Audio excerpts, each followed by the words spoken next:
Tradition 11. Our public relations policy is based on attraction rather than promotion. We need always maintain personal anonymity at the level of press, radio, and films. The 11th tradition is the cornerstone of NA's public relations policy. But Tradition 11 is only one of 6 traditions that address various aspects of our relations with the public. The 3rd and 5th traditions talk about the primary purpose and ultimate target of our public relations efforts. Traditions 6 and 7 describe the nature of our relations with other organizations, and the 10th tradition details our policy concerning public pronouncements on issues outside the scope of our recovery program. Clearly, our traditions are just as concerned with our public relations as they are with our internal relations.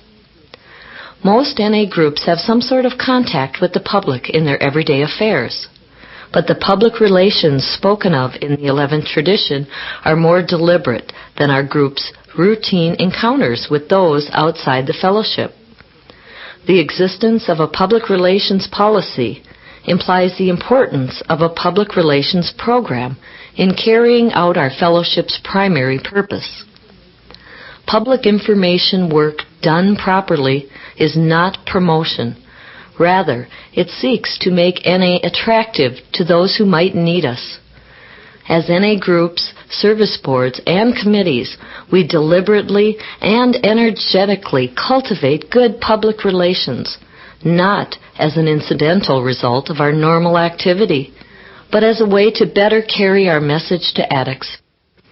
Narcotics Anonymous is not a secret society.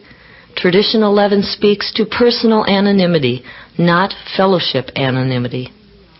The better known we are by the public, the more likely it is that addicts seeking recovery, or their friends, relatives, or co-workers will think of us and know where to find us when they decide to seek help.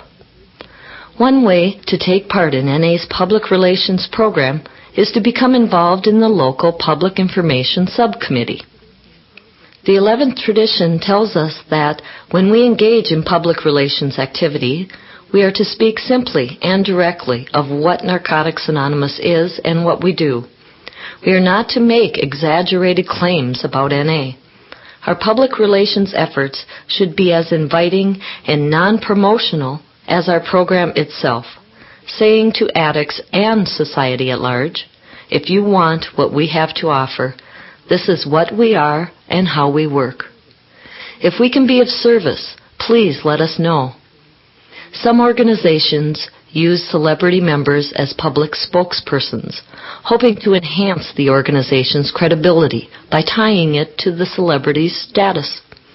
This may be fine for other organizations, but Tradition 11 tells us in no uncertain terms that in NA's public relations efforts, we must never do this, not with celebrity members, not with any member. If our fellowship used a celebrity member in a public announcement about NA and the celebrity later relapsed or otherwise suffered a loss of prestige, what good would that do our fellowship's credibility? The same could apply to any individual member put in the public spotlight on NA's behalf.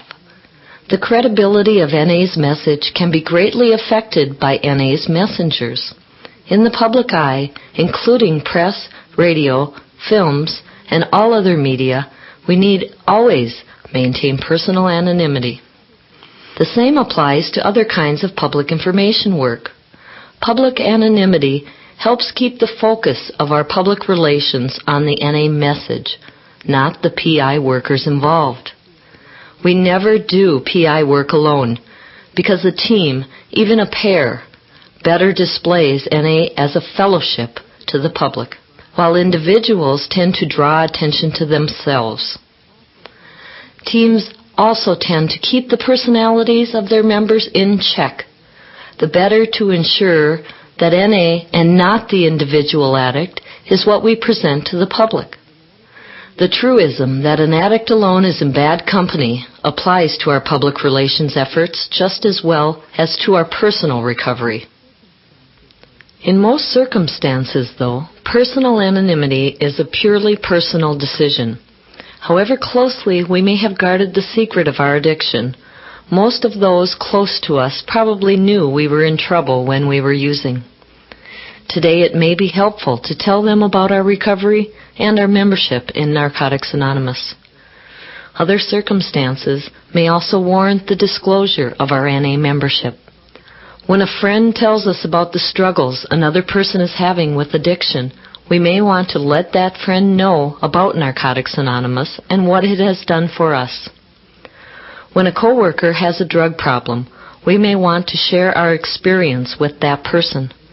None of us will want to indiscriminately trumpet all the gory details of our addiction to everyone in town, nor will we disclose our NA membership to everyone we meet. When we think we may be helpful to someone, however, it may be appropriate to share a bit of our story and the recovery we've found in Narcotics Anonymous. All our members play a part in our public relations, whether or not they're involved in public information work. When individual addicts demonstrate recovery at work in their lives, they become our strongest attraction, a living testament of NA's effectiveness. Seeing us now, those who know what we were once like will spread the word to those they meet that NA works. The further that message is carried, the more likely it is that addicts seeking recovery will be attracted to the warm, loving support of our fellowship. By the same token, we must remember that wherever we go, we always represent NA to some degree. If we are seen acting poorly while we prominently display an NA logo on our T-shirt, we carry a distinctly unattractive message about our fellowship to the public. What we say and what we do reflects on our NA recovery and the NA fellowship. As responsible NA members, we want that reflection to be a source of attraction rather than a source of embarrassment. Applying spiritual principles.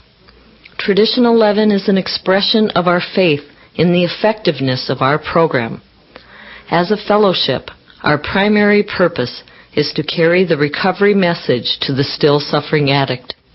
To fulfill that primary purpose, we do not need a promotional public relations policy. To gain public goodwill and attract addicts to our meetings, all we need to do is clearly and simply describe the Narcotics Anonymous program. We need neither fanfare, overblown claims, nor celebrity endorsements to build our public relations. We have faith that the effectiveness of our fellowship, once made known, will speak for itself. The principle of service, critical to the application of our 11th tradition, is not a passive principle. To be of maximum service to the still suffering addict, we must energetically seek to carry our message throughout our cities, towns, and villages. Our public relations policy is based on attraction, to be sure, not promotion. But to attract the still suffering addict to our program, we must take vigorous steps to make our program widely known. The better and broader our public relations, the better we will be able to serve. Earlier in this chapter, we spoke of the more practical aspects of public anonymity. But as we will see in the next chapter, anonymity is far more than just a practical consideration to be taken into account in carrying out our public relations program. Each of us has our own life, our own words, and our own story, all adding dimension and color to the message of our fellowship. But the message we carry to society is not the message of how great we are as individuals.